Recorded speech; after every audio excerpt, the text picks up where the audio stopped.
Последние 10 лет в преддверии 9 мая в городах России и странах зарубежья проходит акция «Георгиевская ленточка». Добровольцы абсолютно бесплатно раздают всем желающим ленты, которые успели стать символом великого праздника. Раздали георгиевские ленточки и в Алепминске. Ангелина Габышева продолжит.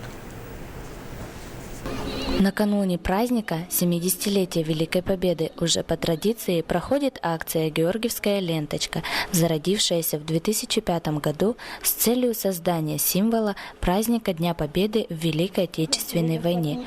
Этот символ – выражение нашего уважения к ветеранам, дань памяти павшим на поле боя, благодарность людям, отдавшим все для фронта, всем тем, благодаря кому мы победили в 1945 году. А проводят эту акцию работники детского сада «Журавушка» и офиса «Мои документы». И сегодня мы приняли участвовали в акции «Георгиевская ленточка», которую провели работники детского сада «Журавушка» и совместно с родительским комитетом.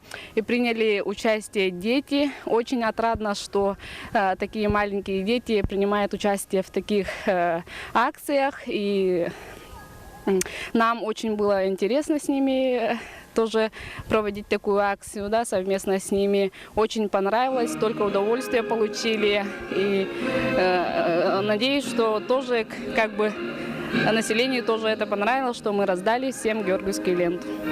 Детишки приняли активное участие. Уже с малых лет воспитатели развивают в них патриотизм, гордость и славу за наших героев. И во главе своих руководителей ребята раздавали георгиевские ленточки каждому прохожему, напоминая тем самым, что грядет великий праздник. И не стоит забывать, благодаря кому мы сейчас живем под мирным небом над головой. Ангелина Габышева, Максим Коплов, НВК Саха, Алепминск.